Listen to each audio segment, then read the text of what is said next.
June 18th, 2023. 4,000 meters below the North Atlantic, a 50-year-old wreck waits in total darkness. A small carbon fiber vessel begins its descent toward it, and somewhere along the way, contact is lost forever. Inside, 5 people are sealed into a vessel barely large enough to stand in.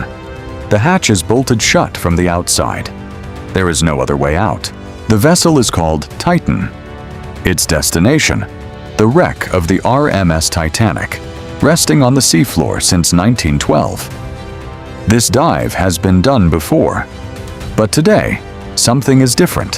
1 hour and 45 minutes into the dive, the support ship on the surface receives a routine depth update. It will be the last message Titan ever sends. Then, nothing. No signal, no sound, no response. Somewhere in the black water above the Titanic's grave, Titan has simply vanished, and the search that follows will capture the attention of the entire world. To understand what happened to Titan, we must go back further, to the man who built it and the vision that drove him.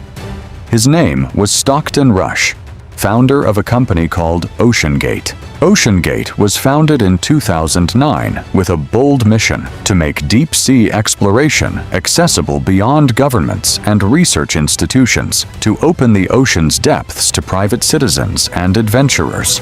Most deep-sea submersibles are built from titanium or steel, certified through years of rigorous testing. Titan was different. Its hull was made largely of carbon fiber, lighter, cheaper, and, crucially, unlike anything used before at these depths. Rush believed innovation required breaking from convention. He spoke openly about moving fast, avoiding what he called unnecessary bureaucracy, including the traditional process of independent certification that nearly all crewed submersibles undergo. That decision would become the center of everything that followed. Engineers within the company began to raise concerns, and in 2018, one of them would put those fears into words that history would not forget. His name was David Lockridge, OceanGate's Director of Marine Operations. After inspecting Titan, he submitted a detailed report raising serious concerns about the hull's safety and the lack of independent testing. Weeks later, he was no longer with the company. That same year, more than 36 experts in the submersible industry signed an open letter to OceanGate. Their warning was direct. An unproven, uncertified hull operating at extreme depth could put passengers at catastrophic risk. OceanGate pressed forward. Rush maintained that excessive regulation was holding back innovation, and that Titan's design, monitored by real-time acoustic sensors, would warn the crew of any structural failure long before it became dangerous. Between 2021 and 2022, Titan carried paying passengers on multiple dives to the Titanic wreck. Each successful trip seemed to reinforce Rush's confidence, but those closest to the program knew the hull was already showing signs of wear. During post-dive inspections, engineers recorded loud cracking sounds within the hull, sounds consistent with delamination, the layers of carbon fiber slowly separating under repeated pressure. It was a warning the ocean itself seemed to be giving. The question was whether anyone was listening. By June 2023, Titan had completed several dives to the wreck. OceanGate scheduled another expedition. 5 people would descend together into the dark, retracing a path the vessel had sailed before. Among those aboard were Stockton Rush himself, British explorer Hamish Harding, French Titanic expert Paul-Henri Nargeolet, and Pakistani businessman Shahzada Dawood with his son, Suleiman. Nargeolet was no stranger to the Titanic. He had visited the wreck more than 30 times before, more than anyone alive. If anyone understood the risks of this descent, it was him. At 8 a.m. local time, the hatch was sealed shut with 17 external bolts. There was no way to open it from within. Whatever happened next, the 5 people inside would face it together and alone. At 9:17 a.m., Titan was released into the Atlantic. The descent had begun, a 2.5-hour journey into crushing darkness toward a ship that had rested on the seafloor for over a century. Aboard the support ship, the crew tracked Titan's progress through a simple text messaging system, its only link to the surface. Sonar operators watched a blinking marker sink deeper into the black water, minute by minute. 1 hour in, Titan passed 2,000 meters. Text updates came steadily. Depth confirmed. Systems normal. For a moment, it seemed like just another successful dive. Inside Titan, the passengers sat in near total silence, lit only by a single strip of interior lighting. Through a small viewport, nothing but darkness stretched in every direction. The ocean pressing in from all sides. At 1 hour and 45 minutes, Titan reported its depth at roughly 3,500 meters, nearing the seafloor. The support ship sent a routine confirmation message. It was answered. Then, the line went quiet. Minutes passed. Then more. The operators tried again. No response. What had, seconds earlier, been a routine dive was now becoming something else entirely. The beginning of a silence that would last for days. By 11:47 a.m., more than 2 hours had passed since Titan's last message, the point at which its onboard oxygen supply was originally estimated to run low. The support ship declared an emergency. A search operation was now underway. The United States Coast Guard was notified. Within hours, the search expanded. Aircraft, ships, and sonar buoys scrambling toward a stretch of open ocean roughly the size of Connecticut, searching for something no one could see. News of the missing submersible reached the public. Within hours, it was a global story. 5 lives suspended somewhere beneath the waves, and a race against a ticking clock that no one could stop. On the surface, hope remained.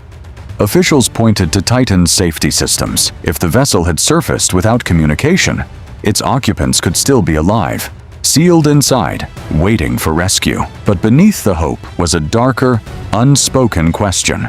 Then, sound. Canadian aircraft deployed sonobuoys and detected banging noises, repeating at regular intervals, every 30 minutes. Rescuers seized on it as a sign of life. But experts cautioned. The ocean itself could produce sounds that mimicked hope.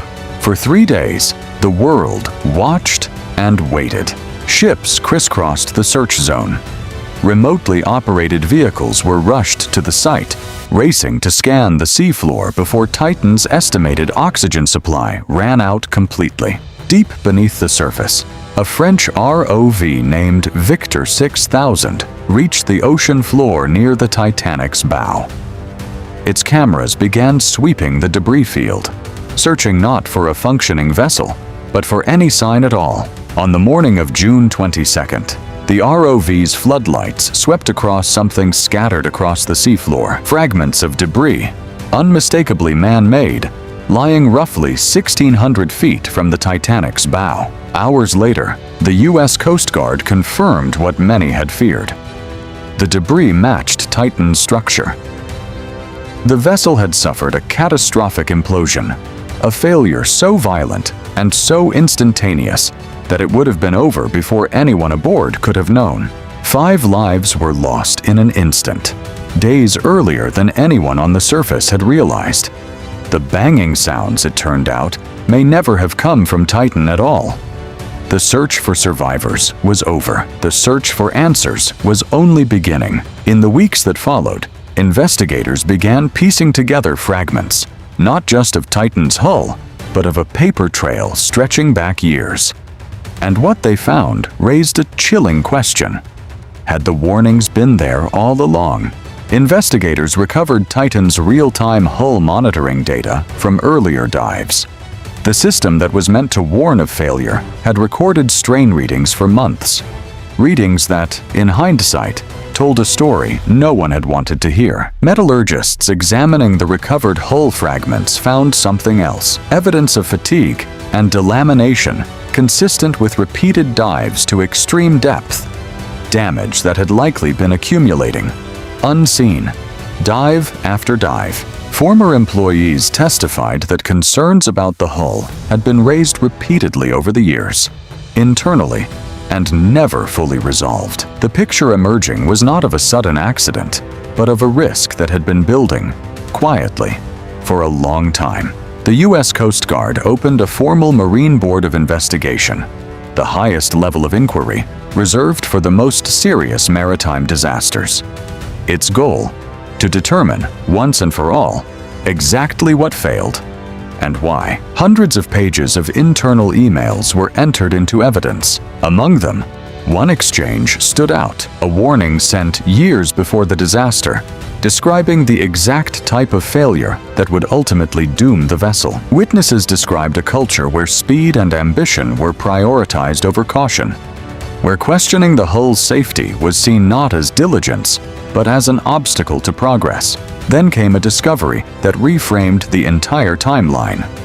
Acoustic data suggested the hull may have failed not during this final dive alone, but that repeated stress from previous descents had already pushed it to the edge of collapse. In other words, Titan may have been a vessel already dying, carrying its passengers not into a single moment of catastrophic risk, but into the final chapter of a failure that had been unfolding, unnoticed, for years. For the families of the 5 men lost, this was more than an engineering failure. It was a question of whether warnings, ignored again and again, had cost 5 lives that could have been saved. As the investigation entered its final phase, one question remained unanswered.